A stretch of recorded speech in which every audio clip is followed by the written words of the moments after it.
Are you stuck in a decision-making season of your life where you feel like there's some major things to be made? Maybe you're thinking about moving states, maybe you're leaving a relationship, maybe you're rebuilding your life, maybe you are leaving a career or starting a new career, and you may have decision fatigue. Sources show we make 35,000 decisions a day. A study from Cornell University said we made over 200 decisions a day just about food. Okay. Think about you make your coffee, how much coffee, what size coffee, are you going to make your coffee at home, buy your coffee out somewhere, are you going to heat up your coffee if you've been running around with the kids and your coffee's gotten cold? Okay, so that would be like 8 decisions just about coffee, which it's really easy to see why we can sabotage diets because we have to get it right like 219 times to eat healthy a whole day. So, but if you are in a season of decision making fatigue, I think even knowing how many decisions we make a day on a regular, normal day can really help you to give yourself a little bit of grace. And within my work, I don't really talk about giving yourself grace that often because I'm usually talking about a problem we're trying to solve and how to move forward. But 35,000 decisions is a whole lot. So give yourself a little grace. And now let's work together to see how we can find balance within those decisions so you don't feel like you're going nuts. Okay. So let's say you're thinking about moving. Okay, I'm going to use this as an example. And usually, when people are thinking about their problems or talking about their problems, they use what I call spaghetti thinking.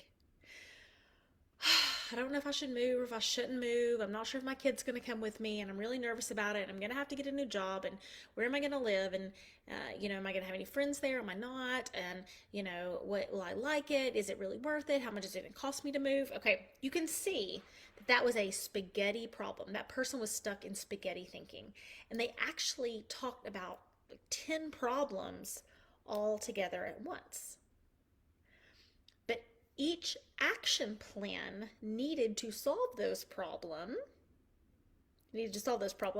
is each individual problem. I think about those as each noodles lining up in a row. Man, I am crazy. I tried to do this live earlier and I lost power, so I'm probably a little discombobulated, but I know this concept will really help. So I want you to think about the spaghetti noodles all jumbled together and separating out each noodle as one problem to solve, one decision to make.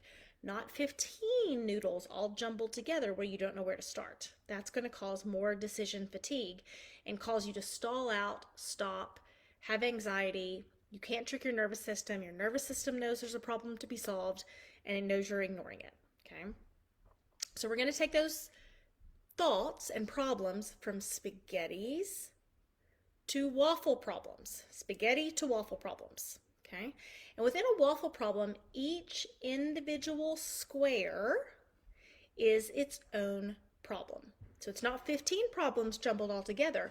Each individual square is one problem. And it's like you can cut off that problem as a bite-sized chunk. Okay? And if we're eating a waffle, unless you're our son, when you are eating a waffle, typically you're not putting 6 waffle bites all in your mouth at the same time and jumbling everything up in your mouth, okay? You are taking each waffle one bite at a time, each little square one bite at a time. And when people are getting stuck in decision making fatigue and analysis paralysis, usually it is because they have 15 problems all jumbled up together and they need to take those problems into bite-sized chunks, into waffle strategies. So if you brain dump all that spaghetti thinking into a paragraph, it's probably going to feel jumbled. It's probably going to look jumbled. But then you can take each sentence and take it from a jumbled up paragraph to a to-do list. And you don't have to call it a to-do list, but I like to think of it as a to-do list because to-do lists are usually pretty ordered. There's like 1, then 2, then 3, and we know what to do. We don't make a to-do list that looks like a word search, right? Where all the letters are in there and you're trying to find a word. Like that would be nuts for us to do a to-do list in that way. But if you're facing a major decision, everything probably feels jumbled and you're not sure where to start. So if you brain dump that on paper and then take each action, each problem to solve, and make it its own problem. In the case that someone asked me about today, they're trying to decide if they're going to move states, and they're wondering if their daughter will come with them. It's an adult child and possibly moving to a different state. And they're wondering if their adult child will go with them. That's a completely separate problem to solve than where are you going to live, or what job you're going to do when you go to that state. Those action plans have nothing to do with each other. So if they're all jumbled together, you're going to feel exhausted. You're going to feel out of balance. But if you separate them out, first brain dump all that spaghetti onto a paragraph, and then take each problem and waffle it out as if each waffle was a little different square, and each problem was a micro problem to solve rather than 15 problems to try to tackle all at once. You're going to feel more balanced. You're going to have less fatigue. You may not like the problem to solve, but you're not going to be confused about what your problem is to solve. And I had a lady who's an executive, and she said, clarity is kind.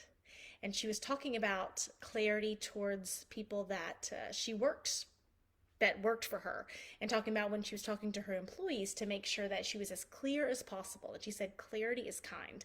And what I want to tell you today is that clarity is kind to give to yourself.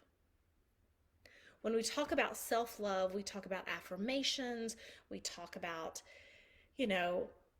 letting it all hang out in your booty and your bathing suit and feeling confident. We talk, getting your nails done. I mean, some honestly pretty ridiculous things, okay?